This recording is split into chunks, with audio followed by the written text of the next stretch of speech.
Ways to follow the show, latenightparents.com. Hope you are enjoying your day. Thank you to our live listeners of this audio podcast and sitting in on the live stream, and also to those of you who are listening and watching the archive. Today's topic is America faces a cybersecurity crisis. The last year has brought unrelenting headlines about cybersecurity attacks. Foreign governments have tampered with the software supply chain, targeted on-premise servers, and hacked into sensitive government files. Criminal ransomware groups have attacked schools, penetrated hospitals, and shut down a critical national pipeline. These attacks are growing more and more sophisticated, and we've entered new international era that falls short of war, with constant foreign cybersecurity attacks that threaten not only our businesses, but our students, healthcare, and daily lives. So we recognize that no one has a higher responsibility to address cybersecurity threats than some of our leading tech companies. And it's important to increase cybersecurity investments and broaden efforts across these technology companies. We partnered with Microsoft as they work closely with government and business leaders across the country. Each year, Microsoft has committed 20 billion.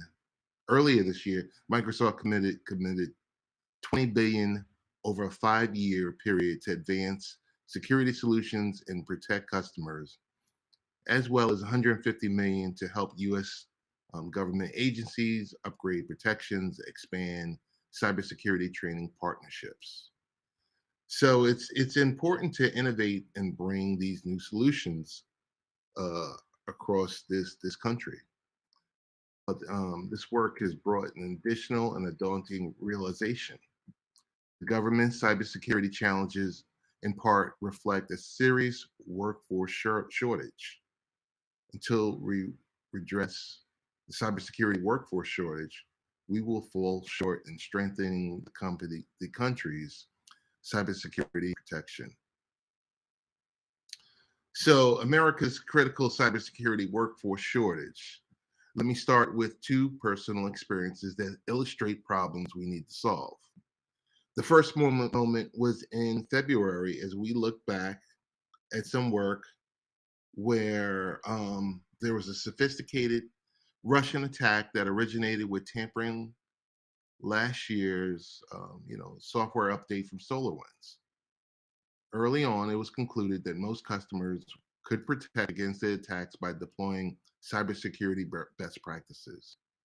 It's a phenomenon that we've seen repeatedly as we work with, people all over the globe in ransomware attacks.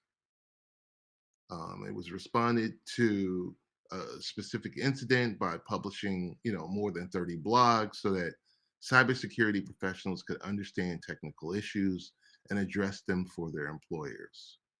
But the most important thing that was found is that there's a shortage of trained cybersecurity workers, and it slowed many customer responses. In short, there were not enough people with the training needed to read everything that some of these technology companies were writing to fight against these attacks. The second instance was in Green Bay, Wisconsin.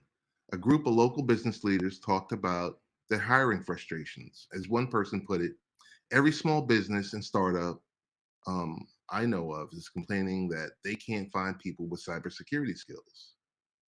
And as you move from state to state, people and conference rooms change, but the conversation remained the same. So you have to work to compare and see an assessment of broader data. Therefore, when you sit here and you ask, when you look at data analytics teams across the country and you bring them together and try to put together the best workforce data in this country, um, there's this shortage. It's for every two cybersecurity jobs that are filled, one seat remains empty. So consider this: for almost these two cybersecurity jobs that we were talking about, and just in the United States, that third job is going to remain empty because of that shortage of skilled people. So it's like going to a to the World Series with only six players on the field when the other team has all nine. Currently, there's over 464,000 open jobs in the United States that require cybersecurity skills. They account for 6% of all open jobs in the country. That's right. More than one out of every open job in Americas today requires cybersecurity skills. And every projection shows that number of these jobs will grow even more in the years ahead.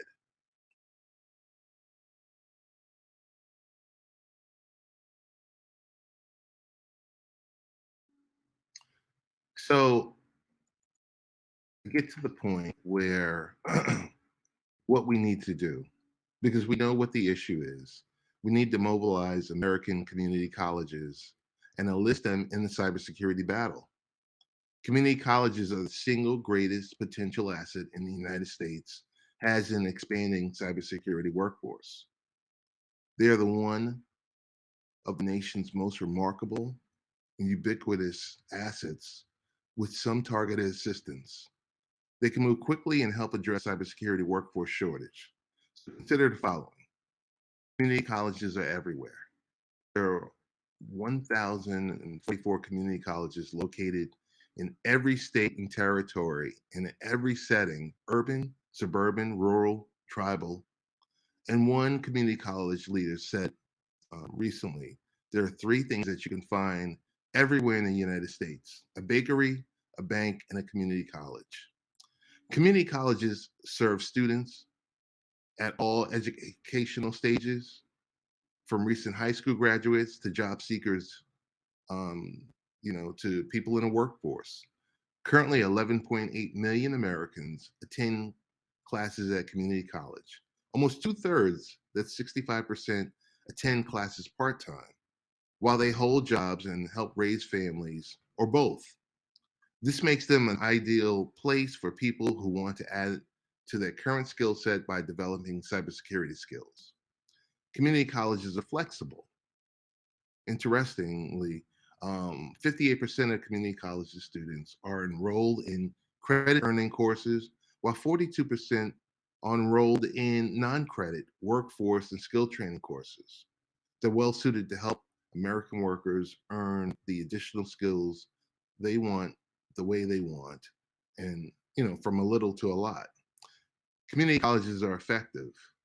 So we look back to the 2018, 2019, community colleges were awarded almost 900,000 associate degrees, almost 620,000 certificates, and just shy of 21,000 bachelorette degrees. Community colleges are more affordable. They only average around just shy of $4,000 in annual tuition and fees versus 11,000 for 4-year public colleges. So moreover, roughly about 60% of community college students can access financial aid, including 33% who receive Pell Grants. And community colleges are diverse. Students at community colleges reflect the diversity of America, including 40% who are Black, African American, or Hispanic. In addition, 29% are their family's first generation to attend college. 20% of these students with disabilities and 5% are veterans. And 57% of students at community colleges are women. The last aspect is important for an additional reason. Currently, the nation's cybersecurity workforce is notably lacking in diversity. Today, 82.4% of the country's cybersecurity jobs are held by men, 80% are held by people who are white.